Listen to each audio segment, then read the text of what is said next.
AP నుంచి ముగ్గురికి కేంద్ర క్యాబినెట్లో స్థానం దక్కింది. అందులో టీడీపీ నుంచి ఇద్దరికి, బీజేపీ నుంచి ఒకళ్ళకి, టీడీపీ నుంచి కింజరపు రామ్మోహన్ నాయుడికి, అలానే పెమ్మసాని చంద్రశేఖర్కి, ఇక బీజేపీ నుంచి శ్రీనివాస వర్మకు. సో ఇందులో రామ్మోహన్ నాయుడికి కేంద్ర మంత్రి పదవి ఇచ్చారు, పౌర విమానయాన శాఖ కేటాయించిన విషయం మనకు తెలిసిందే. ఇక పెమ్మసాని చంద్రశేఖర్కి గ్రామీణాభివృద్ధి ఇచ్చారు, అటు శ్రీనివాస వర్మకి వైద్యానికి సంబంధించింది ఇచ్చారు. సో ఇవన్నీ మనకు తెలిసింది. వీళ్ళు సహాయ మంత్రులు. రామ్మోహన్ నాయుడు అయితే డైరెక్ట్ సెంట్రల్ మినిస్టర్.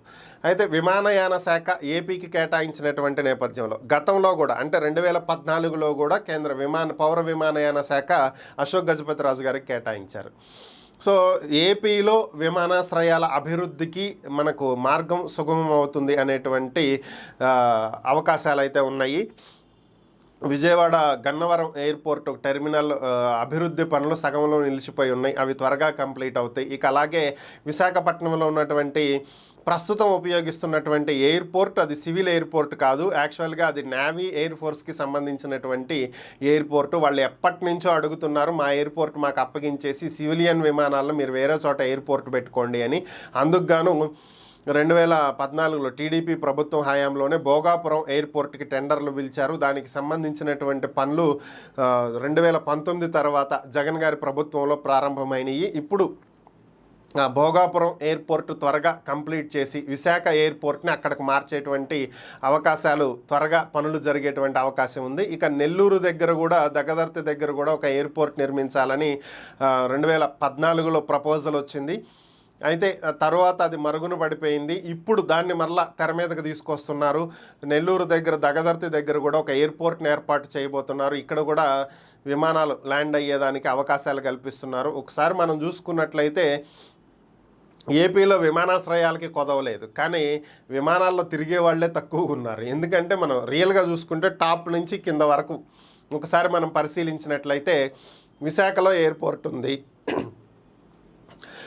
అటు శ్రీకాకుళం, విజయనగరం వాళ్ళు విశాఖ వరకు ట్రావెల్ చేయగలుగుతారు కాబట్టి వాళ్ళకి అందరికీ అక్కడికి ఎయిర్పోర్ట్ ఉంది 3 జిల్లాలకి. ఇక ఈస్ట్ వెస్ట్కి రాజమండ్రి దగ్గర ఎయిర్పోర్ట్ ఉంది. ఇంకా కృష్ణా, గుంటూరు, ప్రకాశం వీళ్ళ వరకు గన్నవరం ఎయిర్పోర్ట్ ఉంది. ఇప్పుడు నెల్లూరులో ఎయిర్పోర్ట్ కట్టినట్లయితే ప్రకాశం వాళ్ళకి నెల్లూరు కూడా వెళ్ళొచ్చు, వాళ్ళకి ఇటు అవకాశం ఉంటుంది, అటు అవకాశం ఉంటుంది.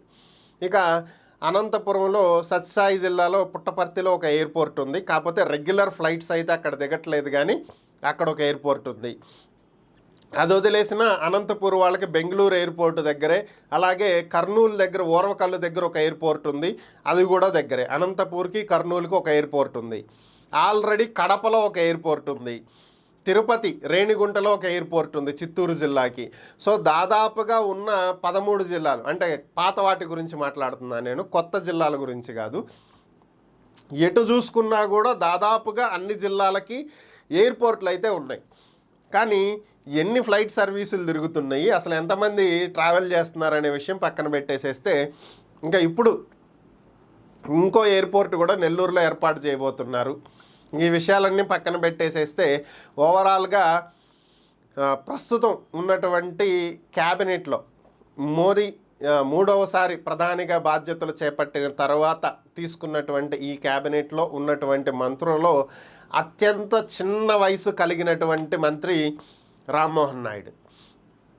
సో అతి చిన్న వయసులోనే కేంద్ర క్యాబినెట్ హోదాని దక్కించుకున్నటువంటి వ్యక్తిగా చరిత్ర సృష్టించాడు రామ్మోహన్ నాయుడు. ఇది పరిస్థితి.